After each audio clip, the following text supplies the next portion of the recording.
Monsoon മഴക്കാല രോഗങ്ങൾ. June മുതൽ സെപ്റ്റംബർ വരെ നമുക്ക് മഴക്കാലമാണ് കേരളത്തിൽ. മഴക്കാലത്ത് വരുന്ന രോഗങ്ങൾ എന്തൊക്കെയാണ്, അതുപോലെ തന്നെ എന്തൊക്കെ പ്രതിരോധ മാർഗങ്ങളാണ് നമ്മൾ ഇതിന് സ്വീകരിക്കേണ്ടത്, എന്തൊക്കെയാണ് നമ്മൾ ശ്രദ്ധിക്കേണ്ടത്?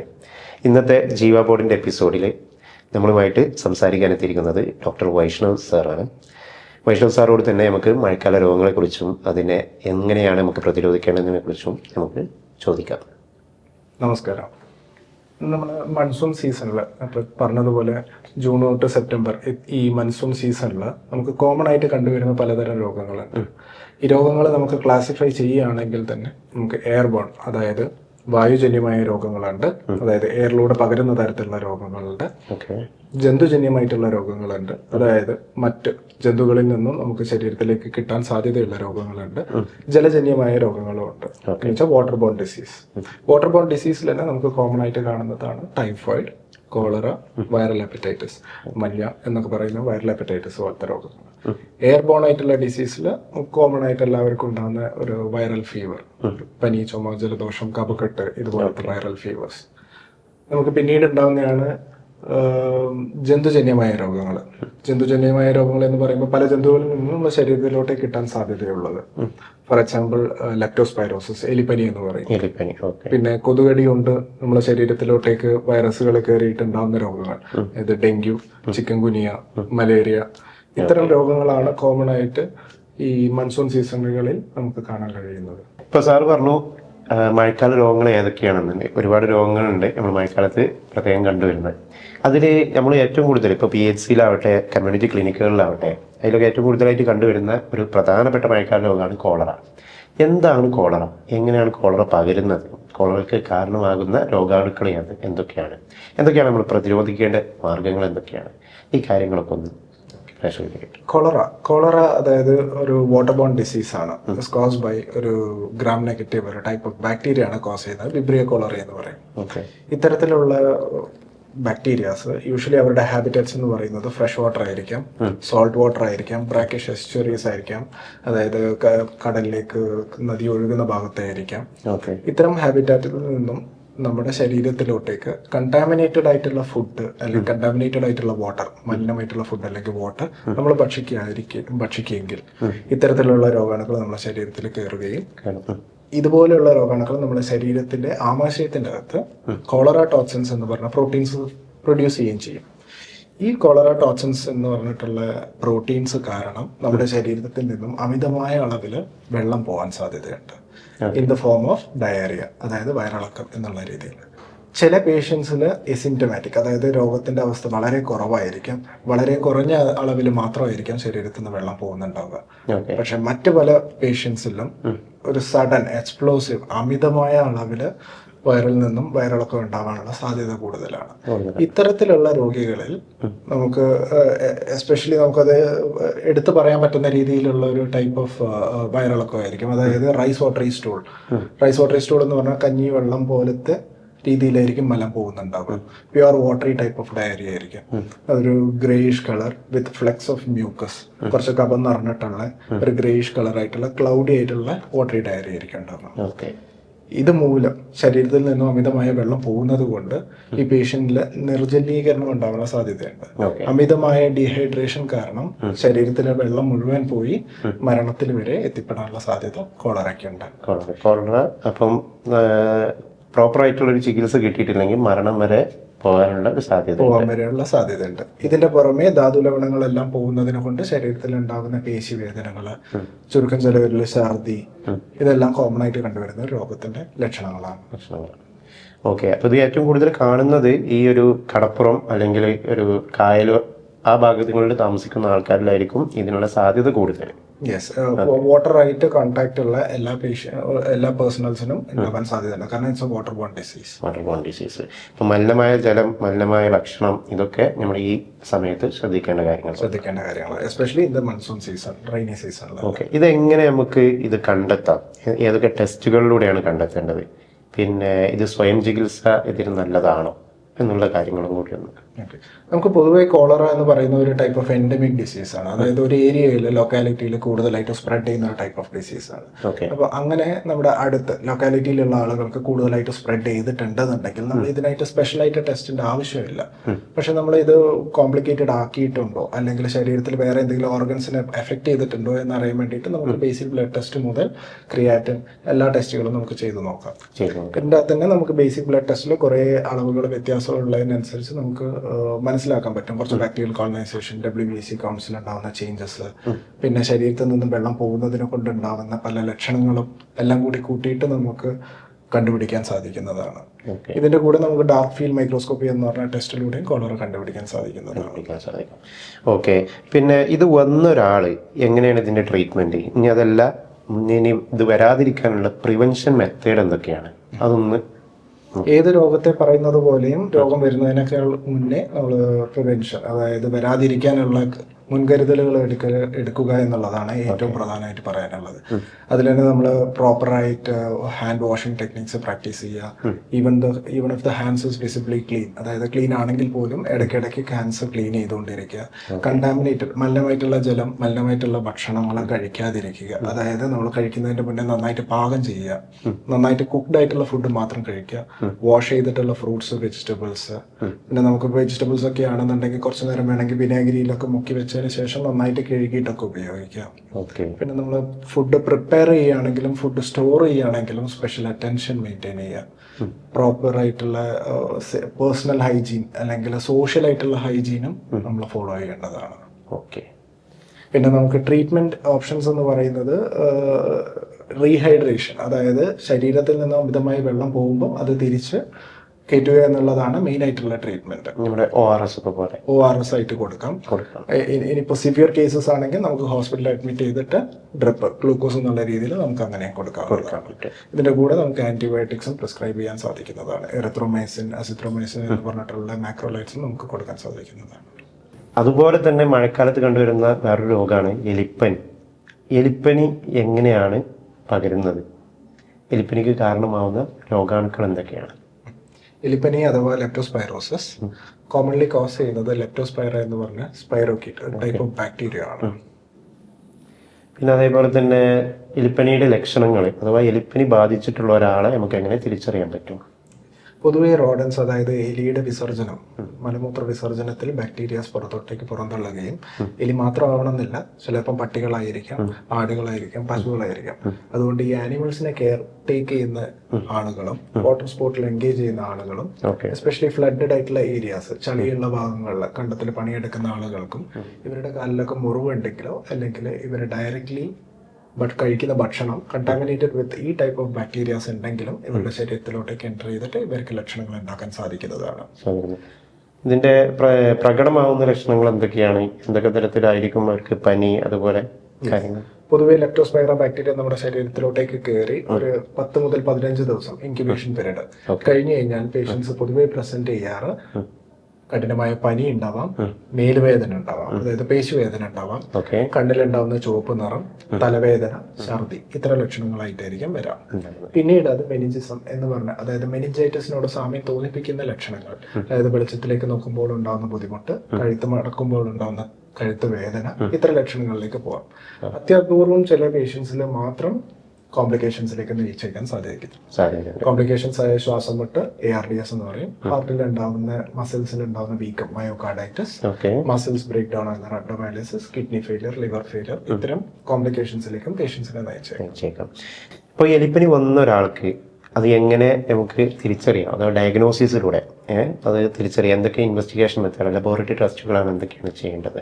പൊതുവെ എൻഡമിക് ആയിട്ടുള്ള ഒരു ഡിസീസാണ് ലെപ്റ്റോസ്പൈറോസിസ്. അപ്പോൾ നമുക്ക് ഫസ്റ്റ് വീക്ക് ഓഫ് ഇൽനെസ്സിൽ ബ്ലഡും സെർബ്രോസ്പൈനൽ ഫ്ലൂയിഡും കൾച്ചർ ചെയ്തിട്ട് ബാക്ടീരിയനെ ഐഡന്റിഫൈ ചെയ്യാൻ പറ്റും. ഇതേപോലെ സെക്കൻഡ് വീക്ക് ഓഫ് ഇൽനെസ്സിൽ യൂഷ്വലി നമുക്ക് യൂറിൻ്റെ അകത്തും ഇതേമാതിരി ബാക്ടീരിയാസിനെ കൾച്ചർ ചെയ്തിട്ട് കണ്ടുപിടിക്കാൻ പറ്റും. ഫസ്റ്റ് വീക്ക് സെക്കൻഡ് വീക്കിനെക്കാട്ടും മുമ്പ്, അതായത് ഡിസീസ് ഓൺസെറ്റ് തൊട്ട് 5 to 7 ഡേയ്സിൽ നമുക്ക് റാപ്പിഡ്ലി അവൈലബിൾ ആയിട്ടുള്ള IgM ആന്റിബോഡി, ലെപ്റ്റോസ്പൈറ ആന്റിബോഡി കിറ്റ്സും അവൈലബിൾ ആണ്. യൂഷ്വലി അത്ര പോസിറ്റീവ് ആയിട്ടുള്ള പേഷ്യൻസ് ലെപ്റ്റോസ്പൈറ ആന്റിബോഡി പോസിറ്റീവായി കാണിക്കണമെങ്കിൽ അറ്റ്ലീസ്റ്റ് ഒരു 5 to 7 ഡേയ്സ് എങ്കിലും എടുക്കാറുണ്ട്.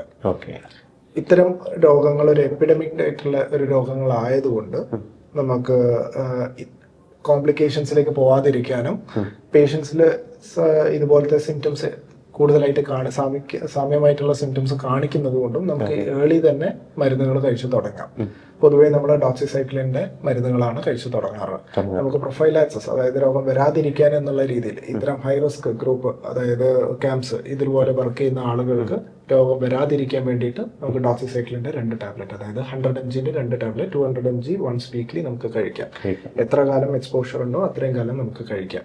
യൂഷ്വലി ഒരു 4 weeks കഴിയുമ്പോഴത്തേക്ക് നല്ല ഇമ്മ്യൂണിറ്റി, അതായത് ലെപ്റ്റോസ്പൈറ വരാതെ നമുക്ക് ശ്രദ്ധിക്കാൻ കഴിയുന്നതാണ്. ഡോക്സിസൈക്ലിൻ എന്ന് പറഞ്ഞ മരുന്നുകൾ ചിലപ്പോൾ നമുക്ക് കഴിക്കാൻ പാടില്ലാത്ത അവസ്ഥകളിലുണ്ട്. അതായത് പ്രഗ്നന്റ് ആയിട്ടുള്ള വുമൺ, ലാക്ടേറ്റിംഗ്, ബ്രസ്റ്റ് ഫീഡ് ചെയ്യുന്ന വുമൻസ്, ഇവർക്കൊക്കെ ഡോക്സിസൈക്ലിൻ കോൺട്രാ ഇൻഡിക്കേറ്റഡ് ആണ്. അപ്പൊ അങ്ങനത്തെ പേഷ്യൻസിന് നമുക്ക് അസിത്രോമൈസ് എന്ന് പറഞ്ഞ മരുന്ന്, മാക്രോലൈറ്റ്സും കഴിക്കാൻ സാധിക്കും. പിന്നെ പൊതുവേ നമ്മൾ രോഗം വരുന്നതിന് മുമ്പ് വരാതിരിക്കാനുള്ള സ്ട്രാറ്റജീസ് ആണ് നമ്മൾ എടുക്കേണ്ടത്. അപ്പൊ അങ്ങനത്തെ സ്ട്രാറ്റജീസിൽ കൂടുതലായിട്ടും ഇങ്ങനത്തെ എക്സ്പോഷറുകൾ മാക്സിമം കുറയ്ക്കാം. മുറിവുകൾ ഉണ്ടെങ്കിൽ ഇതുപോലത്തെ ചളിവെള്ളം അല്ലെങ്കിൽ വിസർജനം കലരാൻ സാധ്യതയുള്ള വെള്ളത്തിലേക്ക് പോവാതിരിക്കുക. അറ്റ്ലീസ്റ്റ് പോകാൻ നിർബന്ധമാണെന്നുണ്ടെങ്കിൽ ബൂട്ട്സോ അല്ലെങ്കിൽ അറ്റ്ലീസ്റ്റ് ഒരു കവർ ചെയ്യുന്ന ഒരു മെറ്റീരിയൽ, പേഴ്സണൽ എക്യുപ്മെന്റ്സ് എന്തെങ്കിലും യൂസ് ചെയ്യാം. സോഷ്യൽ ആയിട്ടുള്ള ഒരു ഹൈജീൻ മെയിൻറ്റെയിൻ ചെയ്യുക. കഴിക്കുന്ന ഭക്ഷണം പ്രോപ്പർലി വാഷ് ചെയ്തു കുക്ക് ചെയ്തു എന്ന് ഉറപ്പുവരുത്തുക. കണ്ടാമിനേറ്റഡ് ആയിട്ടുള്ള വാട്ടർ കുടിക്കാതിരിക്കുക. സേഫ് ആയിട്ട് തിളപ്പിച്ചാറിയ വെള്ളം മാത്രം കുടിക്കുക. കൊതുകുകൾ കൂടുതൽ കാണപ്പെടുന്ന സമയമാണ് മഴക്കാലം. മഴക്കാലത്ത് നമ്മൾ ഏറ്റവും കൂടുതൽ ശ്രദ്ധിക്കേണ്ട ഒരു അപകടകാരികളാണ് കൊതുകുകൾ. കൊതുകുകൾ വഴി പരത്തുന്ന രോഗങ്ങളാണ് ഡെങ്കി, ചിക്കൻ ഗുനിയ, ഈ ഒരു രോഗങ്ങൾ. ഡെങ്കിയെ പറ്റി പറയുകയാണെന്നുണ്ടെങ്കിൽ ഡെങ്കി എങ്ങനെയാണ് ഈ ഒരു കഠിനമായ വേദനയും അതേപോലെ പനിയൊക്കെ ഉണ്ടാകുന്ന ഒരു രോഗലക്ഷണത്തിലോട്ട് അല്ലെങ്കിൽ ആ രോഗത്തിലോട്ട് എത്തുന്നത് എങ്ങനെയാണ്? അതിനെങ്ങനെയാണ് പ്രതിരോധിക്കേണ്ടത്? ഡെങ്കി എന്ന് പറഞ്ഞ രോഗം ഇപ്പൊ നമുക്ക് വളരെ കോമൺ ആയിട്ടുള്ള ഒരു ടൈപ്പ് ഓഫ് രോഗമാണ്. നമ്മുടെ ക്ലിനിക്സിൽ ഡെയിലി ഡെങ്കി പോസിറ്റീവ് ആയിട്ടുള്ള പേഷ്യൻസ് വരാറുണ്ട്. ഡെങ്കി എന്ന് പറയുന്നത് യൂഷ്വലി കോസ് ബൈ ഒരു ഫ്ലാവി വൈറസ് ആണ്. ഫ്ലാവി ബ്രിഡേ എന്ന് പറഞ്ഞ ഗ്രൂപ്പിൽപ്പെട്ട വൈറസ് എയ്ഡിസ് ഈജിപ്റ്റി എന്ന് പറഞ്ഞ വാഹിനികൾ നമ്മുടെ ശരീരത്തിലോട്ടേക്ക് ഇഞ്ചെക്ട് ചെയ്ത് നമുക്ക് കിട്ടുന്ന ഒരു ടൈപ്പ് ഓഫ് ഡിസീസ് ആണ് ഡെങ്കി ഡിസീസ്. ഡെങ്കി ഡിസീസ് തന്നെ നമുക്ക് പല ടൈപ്പ് ഓഫ് ഡെങ്കി ഡിസീസ് ഉണ്ട്. ക്ലാസിക്കൽ ഡെങ്കി ഫീവർ ഉണ്ട്, dengue haemorrhagic, dengue shock syndrome. ഞാൻ അവസാനം പറഞ്ഞ 2 ഡെങ്ക്യൂസ് കോംപ്ലിക്കേറ്റഡ് ആണ്. First one classical dengue fever, പൊതുവെ കാണപ്പെടുന്ന ഡെങ്കി അൺകോംപ്ലിക്കേറ്റഡ് ആയിട്ടുള്ള ഡെങ്കി ഫീവർ. യൂഷ്വലി ഈ വൈറസ് നമ്മുടെ ശരീരത്തിലോട്ടേക്ക് ഈ ഏഡിസ് ഈജിപ്റ്റിയുടെ സഹായത്തോടു കൂടി ഇഞ്ചെക്ട് ചെയ്യപ്പെട്ടതിന് ഒരു 4 മുതൽ 7 ദിവസം, അതിന്റെ ഇൻക്യുബേഷൻ പീരീഡ് 4 to 7 days ആണ്. 4 to 7 days ശേഷം പേഷ്യൻസ് പൊതുവെ പ്രസന്റ് ചെയ്യുന്നത് കഠിനമായ പനി തന്നെ saddle back type of fever നമുക്ക് പറയാം. അതായത് മരുന്ന് കഴിക്കാതെ തന്നെ പനിയുടെ അളവ് കുറയും, വീണ്ടും കൂടും. വിറയലോട് കൂടിയുള്ള ഫീവർ വിത്ത് ചിൽസ് എന്ന് പറയും. ഇത്തരത്തിലുള്ള പനിയായിരിക്കും ഉണ്ടാവുക. കഠിനമായ തലവേദന, കണ്ണിന്റെ പുറകിൽ ഉണ്ടാവുന്ന വേദന, ശരീരവേദന, പേശിവേദന, ഭക്ഷണത്തിനോട് താല്പര്യമില്ലായ്മ, ഛർദി, പനിയെല്ലാം വിട്ട് ഒരു സെറ്റിൽ ആയതിനു ശേഷം ശരീരത്തിൽ തണുത്ത് പൊന്തൽ ഉണ്ടാവുക, റാഷസ് എന്ന് പറയും. ഇത്തരം സിംറ്റംസുകളാണ് പൊതുവെ ഡെങ്കി ഫീവറിന് ഉണ്ടാകുന്നത്. ഈ ഡെങ്കിപ്പനിയുടെ ലക്ഷണങ്ങൾ ഇപ്പം സാറ് പറഞ്ഞു. ഡെങ്കി വന്നു കഴിഞ്ഞാൽ അത് എങ്ങനെയൊക്കെയാണ് അതിനെ പ്രതിരോധിക്കേണ്ടത്? ഏതൊക്കെ ടെസ്റ്റുകളിലൂടെയാണ് നമുക്ക് ഡെങ്കിപ്പനി ഐഡന്റിഫൈ ചെയ്യാൻ പറ്റുക? ഡെങ്കിപ്പനി നമുക്ക് പൊതുവേ പോളിമറൈസ് ചെയിൻ റിയാക്ഷൻ വഴി വൈറസ് RNA കണ്ടുപിടിക്കാൻ സാധിക്കുന്നതാണ്. അതേപോലെ ബ്ലഡിൽ നിന്നും നമുക്ക് വൈറസിനെ ഐസൊലേറ്റ് ചെയ്യാനും സാധിക്കും. മോസ്റ്റ് കോമൺ ആയിട്ട് അവൈലബിൾ ആയിട്ടുള്ള ടെസ്റ്റ് എന്ന് പറയുന്നത് നോൺ സ്ട്രക്ചറൽ പ്രോട്ടീൻ, അതായത് NS1 ആന്റിജൻ ഡിറ്റക്ഷൻ കിറ്റ്സുകൾ അവൈലബിൾ ആണ്. അപ്പോൾ നമുക്ക് ഇൽനസ് തുടങ്ങി അറ്റ്ലീസ്റ്റ് ഒരു 3-4 days ഒക്കെ കഴിഞ്ഞിട്ട് നമുക്ക് NS1 പോസിറ്റീവ് ആയിട്ട് കിട്ടാറുണ്ട് പേഷ്യൻസിൽ. കിട്ടാറുണ്ട്. അത് നമുക്ക് ക്ലിനിക്കുകളിലൊന്നും എല്ലാം ചെയ്യാൻ പറ്റും. എല്ലാ ക്ലിനിക്കിലും അവൈലബിൾ ആണ്. അതുപോലെ തന്നെ ഇതിന് മുൻകരുതലുകൾ എന്തൊക്കെയാണ് എടുക്കേണ്ടത്? ഡെങ്കിപ്പനി വരുന്നതിന് മുമ്പ് അഥവാ സാർ പറഞ്ഞ പോലെ തന്നെ വന്നതിന് ശേഷം ചികിത്സിക്കുന്നതാണ് നല്ലത്, വരാതിരിക്കുക എന്നുള്ളതാണ്. അതെന്തൊക്കെയാണ് ചെയ്യേണ്ടത്? പൊതുവെ ഡെങ്കിപ്പനി പറയുമ്പോൾ നമ്മൾ പേഷ്യൻസിന്റെ സിംറ്റംസുകൾ ഞാനിപ്പോൾ പറഞ്ഞ മാതിരി കഠിനമായ തലവേദന, പനി, മേലുവേദന, ഛർദി, വയറുവേദന, ഭക്ഷണം കഴിക്കാൻ താല്പര്യമില്ലായ്മ, ഇത്തരം ലക്ഷണങ്ങളായിരിക്കും കാണിക്കുന്നുണ്ടാവുക. ഇതിന്റെ പുറമെ പേഷ്യൻസ് ചിലപ്പം അമിതമായ കഠിനമായ വയറുവേദന, പേഴ്സിസ്റ്റന്റ് ആയിട്ടുള്ള, അതായത് കൺട്രോൾ ചെയ്യാൻ പറ്റാത്ത തരത്തിൽ പേഴ്സിസ്റ്റന്റ് ആയിട്ടുള്ള വോമിറ്റിംഗ് ഉണ്ടാവുക, എപ്പോഴെങ്കിലും മോണകളിൽ നിന്നോ ശരീരത്തിന്റെ ഏതെങ്കിലും ഭാഗത്തിൽ നിന്നോ അല്ലെങ്കിൽ സ്കിന്നിൽ മുഴുവനായിട്ട് റാഷസ് സ്പ്രെഡ് ചെയ്ത് വലുതാവുക, അല്ലെങ്കിൽ വയറ്റിൽ നിന്ന് പോകുമ്പോൾ കറുപ്പ് നിറം ചുവപ്പ് നിറം എന്തെങ്കിലും ഒക്കെ ഉണ്ടെന്നുണ്ടെങ്കിൽ അടിയന്തരമായി ഹോസ്പിറ്റൽ അഡ്മിഷൻ വേണ്ട ആവശ്യമാണ്. അല്ലെങ്കിൽ പൊതുവേ ക്ലാസിക്കൽ ഡെങ്കി ഫീവർ ഒരു സെൽഫ് ലിമിറ്റിംഗ് ഡിസീസ് ആണ്. Normally settles on its on. Normally അത് സെറ്റിൽ ചെയ്തോളും. ഈ ഒരു ടൈമിൽ നമ്മൾ കൂടുതലും ശ്രദ്ധിക്കേണ്ടത് നമ്മൾ കണ്ടിന്യൂസ് മോണിറ്ററിങ് ചെയ്തുകൊണ്ടേ ഇരിക്കണം. അതായത് ഫസ്റ്റ് ഡേ പൊതുവേ നമ്മൾ ബ്ലഡ് ടെസ്റ്റ് ചെയ്തു നോക്കുമ്പോൾ ല്യൂക്കോപീനിയ WBCസിന്റെ കൗണ്ട്സ് കുറവായിരിക്കും, പ്ലേറ്റ്ലെറ്റ്സിന്റെ കൗണ്ട് കുറവായിരിക്കും. പക്ഷെ അത് കണ്ട് പേടിക്കേണ്ട ആവശ്യമില്ല. യൂഷ്വലി ഒരു 1 വീക്ക് അല്ലെങ്കിൽ 1 to 2 വീക്സ് എടുത്ത് നോർമലി അത് സെറ്റിൽ ആവുന്നതാണ്. ഇൻ കേസ് ഞാനിപ്പോൾ പറഞ്ഞതുമാതിരി വയറുവേദന അല്ലെങ്കിൽ പെർസിസ്റ്റന്റ് ആയിട്ടുള്ള വൊമിറ്റിംഗ്, ഛർദി, അല്ലെങ്കിൽ റാഷസ് വലുതാവുക, കുറെ ബ്ലീഡിങ് ഉണ്ടാവുക, ഇത്തരം ലക്ഷണങ്ങളുണ്ട്. 2 ദിവസം കൂടുമ്പോൾ മോണിറ്റർ ചെയ്യാം. പ്ലേറ്റ്ലെറ്റിന്റെ അളവ് PCV, HB എന്നൊക്കെ പറഞ്ഞാൽ നമ്മൾ മോണിറ്റർ ചെയ്യും. പ്ലേറ്റ്ലെറ്റിന്റെ അളവൊക്കെ വളരെ ക്രമാതീതമായിട്ട് കുറവാണെങ്കിൽ മാത്രമേ ട്രാൻസ്ഫ്യൂഷന്റെ ആവശ്യമുള്ളൂ, along with risk factors four bleeding. ഇല്ലെങ്കിൽ ട്രാൻസ്ഫ്യൂഷന്റെ ആവശ്യമില്ല. നമ്മൾ കണ്ടിന്യൂ ചെയ്ത് നോക്കിയാൽ മതി. മോണിറ്റർ ചെയ്ത് അറ്റ്ലീസ്റ്റ് പ്ലേറ്റ്ലെറ്റിന്റെ കൗണ്ട് ഒന്ന് പിക്കപ്പ് ചെയ്ത് വന്നു കഴിഞ്ഞു കഴിഞ്ഞാൽ പിന്നെ അത് ഓട്ടോമാറ്റിക്കലി നോർമൽ ആയിക്കോളും. അപ്പൊ ലാബ് ടെസ്റ്റ് ചെയ്യേണ്ടത് നമുക്ക് ഇതിന് അത്യാവശ്യമാണ്. ആ ലാബ് ടെസ്റ്റിലൂടെ മാത്രമേ ഇതിന്റെ കൗണ്ടും കാര്യങ്ങളും നമുക്ക് അറിയാൻ പറ്റുള്ളൂ. അതിനനുസരിച്ച് ഇതിന്റെ സിവിയറിറ്റി മനസ്സിലാക്കാൻ പറ്റുള്ളൂ. മാത്രമല്ല നമുക്ക് ബ്ലഡ് പ്രഷർ, നമ്മുടെ ശരീരത്തിലുള്ള വോളിയത്തിന്റെ അളവ്, ഇതെല്ലാം നോക്കണം. അപ്പൊ അതിനനുസരിച്ച് റീഹൈഡ്രേഷൻ ചെയ്യുക. മാക്സിമം സപ്പോർട്ടീവ് കെയർ ആണ് വേണ്ടത്. അതായത് നല്ല പോഷകമുള്ള ഭക്ഷണം കഴിക്കുക, നന്നായിട്ട് വെള്ളം കുടിക്കുക, നല്ല റെസ്റ്റ് എടുക്കുക. പിന്നെ പനി അങ്ങനെ എന്തെങ്കിലും ഉണ്ടെന്നുണ്ടെങ്കിൽ പാരസെറ്റമോൾ പോലത്തെ മരുന്നുകളോ ഉപയോഗിക്കാൻ സാധിക്കും. ഓക്കെ സാർ, ഇപ്പോൾ ഡെങ്കി ബാധിച്ച ഒരാൾക്ക് ഭക്ഷണ രീതികൾ പറഞ്ഞു. അതുപോലെ തന്നെ ഇപ്പോൾ ചെറുതായിട്ട് നമ്മുടെ സമൂഹത്തിൽ തന്നെ കേട്ടുകൊണ്ടിരിക്കുന്ന ഒരു കാര്യമാണ് പപ്പായയുടെ ജ്യൂസ് ഡെങ്കിപ്പനിയുടെ ചികിത്സക്കായിട്ട് വർക്ക് ചെയ്യുമെന്നുള്ളത്. അത് ശാസ്ത്രീയമായിട്ട് തെളിയിച്ചിട്ടുണ്ടോ? അതിനെ പറ്റി ഒന്ന്. വളരെ റെലവെന്റ് ആയിട്ടുള്ള ഒരു ചോദ്യമാണ്. പലപ്പോഴും പേഷ്യൻസ് OPയിലേക്ക് വരുന്ന സമയത്ത് ചോദിക്കാറുണ്ട് പപ്പായന്റെ ജ്യൂസ് അടിച്ചു കുടിക്കാൻ പറ്റുമോ എന്നുള്ളത്. ഇതുവരെ ശാസ്ത്രീയമായിട്ട് തെളിയിക്കപ്പെട്ടിട്ടില്ല. പക്ഷെ എല്ലാ തരത്തിലുള്ള ഫ്രൂട്ട്സും ന്യൂട്രീഷൻ ശരീരത്തിൽ ഏറ്റവും കൂടുതൽ ന്യൂട്രീഷ്യസ് ആയിട്ടിരിക്കേണ്ട ഒരു സ്റ്റേറ്റ് ആണത്. കാരണം വൈറസ് നമ്മുടെ ശരീരത്തിൽ നിന്ന് എലിമിനേറ്റ് ചെയ്ത് പോകണം. നന്നായിട്ട് വെള്ളം കുടിക്കുക, എല്ലാ തരത്തിലുള്ള ന്യൂട്രിയൻസ് അടങ്ങിയിട്ടുള്ള എല്ലാ ഫ്രൂട്ട്സും ഭക്ഷണങ്ങളും കഴിക്കാം. പപ്പായന്റെ ഫ്രൂട്ട്സ് പപ്പായ മാത്രം അടിച്ചു കുടിച്ച് അത് മാറുമോ എന്നുള്ളത് ഇതുവരെ സയന്റിഫിക് ആയിട്ട് തെളിയിക്കപ്പെട്ടിട്ടില്ല. ഡെങ്കിപ്പനിയെ കുറിച്ച് പറഞ്ഞു. അതുപോലെ തന്നെ അതിന്റെ കൂടെ നമ്മൾ എപ്പോഴും കേൾക്കുന്ന ഒരു രോഗമാണ് ചിക്കൻ ഗുനിയ. എന്താണ് ചിക്കൻ ഗുനിയ? ചിക്കൻ ഗുനിയയിലെ ലക്ഷണങ്ങൾ എന്തൊക്കെയാണ്? അത് ഉണ്ടാക്കുന്ന രോഗകാരി ആരാണ്? സിമിലർലി ഒരു സോണോട്ടിക് ടൈപ്പ് ജന്തുജന്യമായിട്ടുള്ള രോഗം തന്നെയാണ് ചിക്കൻ ഗുനിയയും. ഇതും ഒരു കൊതുകടി മൂലം ഉണ്ടാകുന്ന രോഗമാണ്. ഈ കൊതുക് എന്ന് പറയുമ്പോൾ നമ്മൾ ഡെങ്കിയിൽ നേരത്തെ പറഞ്ഞിരുന്നു എയ്ഡസ് ഈജിപ്റ്റി ടൈപ്പ് ഓഫ് മൊസ്കിറ്റോസ് ആയിരിക്കും. ചിക്കൻ ഗുനിയയിൽ 2 ടൈപ്പ് ഉണ്ട്, എയ്ഡസ് ഈജിപ്റ്റി ആൻഡ് എയ്ഡസ് ആൽബോപിക്ടസ്.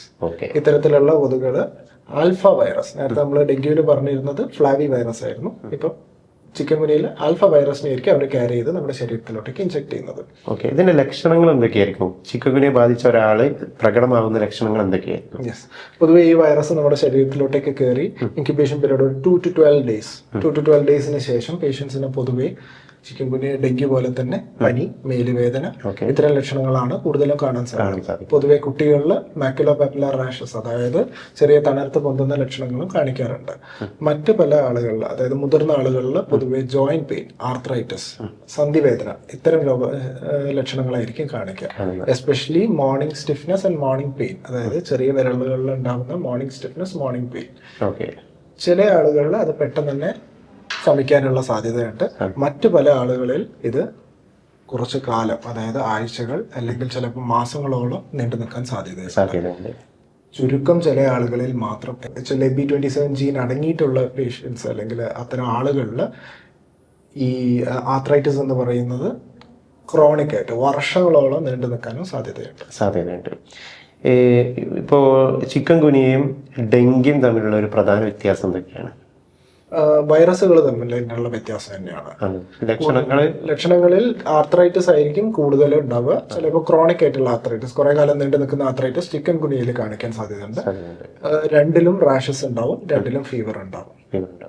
ചിക്കൻ ഗുനിയ എങ്ങനെയാണ് നമുക്ക് ട്രീറ്റ്മെന്റ്, അതിന്റെ ചികിത്സാ രീതികൾ എന്തൊക്കെയാണ്? ഒരാൾ ചിക്കൻ ഗുനിയ ആയിട്ട് നിങ്ങൾ ഒപ്പിലോട്ട് വന്നു കഴിഞ്ഞാൽ എന്തൊക്കെയാണ് അതിന്റെ ചികിത്സാ രീതികൾ, എന്തൊക്കെ മെഡിക്കേഷൻസ് ആണ്? ഏറെക്കുറെ സിമിലർ ആയിട്ടുള്ള ചികിത്സാ രീതികളും ടെസ്റ്റുകളും തന്നെയാണ് ഡെങ്കിക്കും ചിക്കൻ ഗുനിയയ്ക്കും ഉള്ളത്. അതായത് നമ്മൾ നേരത്തെ പറഞ്ഞു NS1 നോൺ സ്ട്രക്ചറൽ പ്രോട്ടീൻ ആയിരിക്കും ഡെങ്കിയിൽ നമ്മൾ ടെസ്റ്റ് ചെയ്യുന്നത്. ഇതേപോലെ IgM ചിക്കൻ ഗുനിയ ആന്റിബോഡി ടെസ്റ്റിംഗ് ആണ് നമുക്ക് ചിക്കൻ ഗുനിയയിൽ ടെസ്റ്റ് ചെയ്യാനുള്ളത്. ട്രീറ്റ്മെന്റും സ്പെസിഫിക് ആയിട്ടുള്ള ഒരു ട്രീറ്റ്മെന്റ് ഇല്ല, സപ്പോർട്ടീവ് ആയിട്ടുള്ള ട്രീറ്റ്മെന്റ് മാത്രമേ നമുക്ക് ചിക്കൻ ഗുനിയയിൽ അവൈലബിൾ ആയിട്ടുള്ളൂ.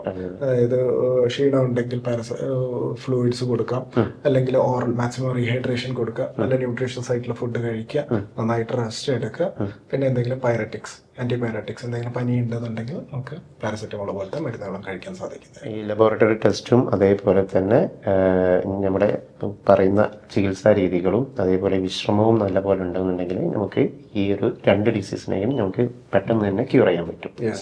റിക്കവറി ടൈം നമുക്ക് കുറച്ച് കൊണ്ടുവരാൻ പറ്റും. കൊതുകുകൾ വരുത്തുന്ന രോഗങ്ങൾ ഇപ്പോൾ നമ്മൾ പറഞ്ഞു കഴിഞ്ഞു, ചിക്കൻ ഗുനിയ അതേപോലെ തന്നെ ഡെങ്കിപ്പനി. അതുപോലെ തന്നെ മഴക്കാലത്ത് കണ്ടുവരുന്നതാണ് മഞ്ഞപ്പിത്തം. ഈ മഞ്ഞപ്പിത്തത്തിൻ്റെ രോഗകാരി ആരൊക്കെയാണ്, എങ്ങനെയാണ് ഈ മഞ്ഞപ്പിത്തം വന്ന ഒരാളെ നമ്മൾ ചികിത്സിക്കേണ്ടത്, ഈ കാര്യങ്ങളൊക്കെ ഒന്ന്. മഴക്കാലത്ത് വളരെയധികം കണ്ടുവരുന്ന ഒരു ടൈപ്പ് ഓഫ് രോഗമാണ് മഞ്ഞപ്പിത്തം. മോസ്റ്റ് കോമൺലി പറയുന്ന മഞ്ഞപ്പിത്തം നമ്മൾ ഹെപ്പറ്റൈറ്റിസ് എന്നാണ് പറയാറ്. ആക്ച്വലി ഇതൊരു മിസ്നോമർ ആണ്. മഞ്ഞപ്പിത്തം എന്ന് പറയുന്നത് ജോണ്ടിസ് ഒരു സിംറ്റം ആണ്, ഒരു ലക്ഷണമാണ് അത്.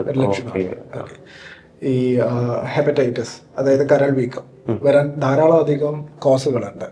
അമിതമായ മദ്യപാനം, അമിതമായ മരുന്ന് കഴിക്കുന്നത്, ഡ്രഗ് ഇൻഡ്യൂസ്ഡ് അല്ലെങ്കിൽ ആൽക്കഹോളിക് ഹെപ്പറ്റൈറ്റിസ് ആവാം, ഓട്ടോ ഇമ്മ്യൂൺ രോഗങ്ങൾ കൊണ്ടുണ്ടാകുന്ന ഹെപ്പറ്റൈറ്റിസുകളുണ്ട്, അമിതമായ ശരീരത്തിൽ മെറ്റൽസ് അടങ്ങിയിട്ട് അതായത് കോപ്പർ അടങ്ങിയിട്ട് വിൽസൺസ് ഡിസീസ് അല്ലെങ്കിൽ അയൺ ഓവർലോഡ് കാരണം ഹീമോക്രോമറ്റോസിസ്, ഇത്തരം കാര്യങ്ങളിലെല്ലാം മഞ്ഞപ്പിത്തം ഉണ്ടാവാൻ സാധ്യതയുണ്ട്. പൊതുവെ നമ്മുടെ മഴക്കാലങ്ങളിൽ കണ്ടുവരുന്ന ടൈപ്പ് ഓഫ് മഞ്ഞപ്പിത്തം എന്ന് പറയുന്നത് is usually caused by hepatitis A virus.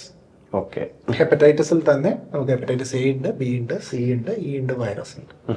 ഇതിൽ hepatitis A and E acute ആയിട്ടുള്ള ഡിസീസുകളാണ് കോസ് ചെയ്യാറ്. കുറേ നീണ്ട കാലത്തേക്ക് രോഗം ഉണ്ടാകുന്ന അവസ്ഥ വളരെ കുറവായിരിക്കും hepatitis A virus. Usually hepatitis A virus നമ്മുടെ ശരീരത്തിലോട്ടേക്ക് കയറുന്നത് ഫീക്കോ ഓറൽ റൂട്ട് വഴിയാണ്. അതായത് രോഗമുള്ള ആളുടെ മലവിസർജനത്തിൽ നിന്നും മറ്റൊരു രോഗമില്ലാത്ത ആളുടെ വായയിലൂടെ ശരീരത്തിലോട്ടേക്ക് എൻ്റർ ചെയ്തിട്ടാണ് ഈ രോഗം ഉണ്ടാകുന്നത്. പൊതുവേ ഈ വൈറസ് നമ്മുടെ ശരീരത്തിലോട്ടേക്ക് കയറിയതിന് ശേഷം 15 മുതൽ 50 ദിവസം, ആവറേജ് ഒരു 1 വീക്ക്, ഒരു 1 വീക്കിലായിരിക്കും രോഗലക്ഷണങ്ങൾ കാണിച്ചു തുടങ്ങുക. പൊതുവെ പേഷ്യൻസ് പ്രസന്റ് ചെയ്യുന്ന ടൈപ്പ് ഓഫ് സിംറ്റംസ് മഞ്ഞപ്പിത്തത്തിൽ ഉണ്ടാവുന്നത് ഏർലി സൈൻസ് എന്ന് പറയുന്നത് പനി, ഭക്ഷണത്തിനോടുള്ള താല്പര്യമില്ലായ്മ, വിശപ്പില്ലായ്മ, ഛർദി, വയറിളക്കം, വയറിന്റെ മോൾ ഭാഗത്തോട്ടേക്ക് അതായത് റൈറ്റ് അപ്പർ ക്വാഡ്രന്റ് ഭാഗത്തോട്ടേക്ക് ഉണ്ടാകുന്ന ടൈപ്പ് ഓഫ് വയറുവേദന, ഇത്തരം ലക്ഷണങ്ങളായിട്ടാണ് ഇനീഷ്യലി പ്രസന്റ് ചെയ്യുക. മൂത്രത്തിൽ ഉണ്ടാകുന്ന കടും മഞ്ഞ നിറം, ഇളം നിറത്തിലുള്ള മലത്തിന്റെ നിറം, ഇത്തരം ലക്ഷണങ്ങളാണ് വൈറൽ ഹെപ്പറ്റൈറ്റിസിൽ പൊതുവേ ഉണ്ടാവാറ്. ലേറ്റ് സ്റ്റേജസിലൊക്കെ കണ്ണിലേക്ക് ഉണ്ടാവുന്ന മഞ്ഞ നിറം. ഈ ഒരു സിംറ്റംസിന്റെ കാര്യം നമ്മൾ പറഞ്ഞു. ഇനി എങ്ങനെയാണ് ഇതിന്റെ ഈ ലാബ് ടെസ്റ്റുകളൊക്കെ ഏതൊക്കെയാണ് ചെയ്യേണ്ടത്? ലാബ് ടെസ്റ്റുകൾ സാധാരണയായിട്ട് നമ്മൾ ക്ലിനിക്കിൽ വരുമ്പോൾ ലാബ് ടെസ്റ്റുകൾ എന്തൊക്കെയാണ് ചെയ്യുന്നത്? പൊതുവെ മഞ്ഞപ്പിത്തം ഞാൻ നേരത്തെ പറഞ്ഞതുപോലെ ഒരു എപ്പിഡമിക് ആയിട്ട് നമ്മളെ ഏരിയയിൽ മുഴുവനുണ്ട്. വേറെ ഹെപ്പറ്റൈറ്റിസ് എ വൈറസ് ഉള്ള ഒരാളെടുത്ത് നിന്ന് നമുക്ക് ബാധിച്ച് കിട്ടിക്കഴിഞ്ഞു കഴിഞ്ഞാൽ പൊതുവെ അതിന് വലിയ ടെസ്റ്റിന്റെ ആവശ്യമില്ല. പക്ഷെ എന്നിരുന്നാലും ലിവർ ഫംഗ്ഷൻ ടെസ്റ്റ് ഒക്കെ ചെയ്ത് നോക്കിയിട്ട് എത്രത്തോളം ലിവറിന് ബുദ്ധിമുട്ടിൽ ഉണ്ടാക്കിയിട്ടുണ്ട് എന്നുള്ളത് മനസ്സിലാക്കേണ്ടതാണ്. നമ്മൾ യൂഷ്വലി SGOT SGPT ഒക്കെ കേട്ടിട്ടുണ്ടാവും. SGOT SGPT, total bilirubin, direct, ഇതെല്ലാം എലിവേറ്റഡ് ആവാനുള്ള സാധ്യതയുണ്ട്. SGPT ഒക്കെ ചിലപ്പോൾ 1000 to 2000, ചിലപ്പോൾ 6000 വരെയൊക്കെ എലിവേറ്റഡ് ആവാൻ സാധ്യതയുണ്ട്. ബിലിറൂബിൻ ആയിരിക്കട്ടെ 2 to 10 എന്നുള്ള രീതിയിലും കാണപ്പെടാറുണ്ട്.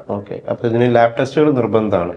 ലാബ് ടെസ്റ്റുകൾ എന്നാലേ നമുക്ക് അതിന്റെ സിവിയറിറ്റി എത്രത്തോളം ഉണ്ട് എന്നുള്ളത് മനസ്സിലാക്കാൻ പറ്റുള്ളൂ. മാത്രമല്ല നമുക്ക് കണ്ടിന്യൂസ് ആയിട്ടുള്ള മോണിറ്ററിംഗ് ഒരു 1-2 ഡേയ്സ് അപ്പാർട്ട് നമുക്ക് വീണ്ടും SGPT ലിവർ ടെസ്റ്റ് ഒന്ന് ചെയ്ത് നോക്കിയിട്ട് മനസ്സിലാക്കണം. കാരണം നോർമലി ഹെപ്പറ്റൈറ്റിസ് എന്ന് പറയുന്ന രോഗം ഞാൻ ഈ പറഞ്ഞ ഒരു വാട്ടർ ബോൺ ഡിസീസ് ആണ്. അത് ശരീരത്തിലോട്ട് കയറും, ഇത്ര ദിവസത്തിനുള്ളിൽ സിംറ്റംസ് ഉണ്ടാക്കും. പക്ഷെ അത് സെൽഫ് ലിമിറ്റിംഗ് ആയിട്ടുള്ള ഡിസീസും കൂടിയാണ്. നമ്മൾ ട്രീറ്റ്മെന്റ് സ്പെസിഫിക് ആയിട്ടുള്ള ട്രീറ്റ്മെന്റ് ഇല്ല, സപ്പോർട്ടീവ് ആയിട്ടുള്ള ട്രീറ്റ്മെന്റ് കൊടുത്തിട്ട് ഓട്ടോമാറ്റിക്കലി ബോഡി തന്നെ റിസോൾവ് ചെയ്യുന്ന ടൈപ്പ് ഓഫ് ഡിസീസാണ്. ചുരുക്കം ചില ആളുകളിൽ മാത്രം ഈ ഹെപ്പറ്റൈറ്റിസ് എ വൈറസ് കൊണ്ടുണ്ടാകുന്ന ഹെപ്പറ്റൈറ്റിസ്, ഫൾമിനന്റ് ഹെപ്പറ്റൈറ്റിസ് എന്ന് പറഞ്ഞ കോംപ്ലിക്കേഷൻ, ഫേറ്റൽ ആയിട്ടുള്ള കോംപ്ലിക്കേഷൻസിലേക്ക് നയിച്ചേക്കാം. അപ്പൊ നമുക്ക് അതുകൊണ്ട് ഹെപ്പറ്റൈറ്റിസ് എന്ന് പറഞ്ഞിട്ട് പേഷ്യന്റ് വരുന്ന സമയത്ത് നമ്മൾ ഇത്രയും ബ്ലഡ് ടെസ്റ്റുകളൊന്ന് ചെയ്ത് നോക്കി മോണിറ്റർ ചെയ്യുന്നത് വളരെയധികം നന്നാണ്. മഴക്കാലത്ത് വരുന്ന മൺസൂൺ രോഗങ്ങൾ, ആ രോഗങ്ങളെ കുറിച്ചും അതെങ്ങനെയാണ് നമ്മുടെ ശരീരത്തിൽ എത്തുന്നതെന്നും അതിന്റെ ചികിത്സാ രീതികൾ എന്തൊക്കെയാണ് എന്നുള്ള വിശദമായിട്ട് നമ്മുടെ ഡോക്ടർ വൈഷ്ണവ് ഞങ്ങളുമായിട്ട് സംസാരിച്ചു. ഇതുപോലത്തെ രോഗങ്ങളെ കുറിച്ചും അതേപോലെ തന്നെ ആരോഗ്യ രംഗത്തെ കൂടുതൽ അറിവുകൾക്ക് വേണ്ടിയും ജീവ പോലുള്ള ഈ പോഡ്കാസ്റ്റ് ചാനൽ നിങ്ങൾ സബ്സ്ക്രൈബ് ചെയ്യുക, ഷെയർ ചെയ്യുക.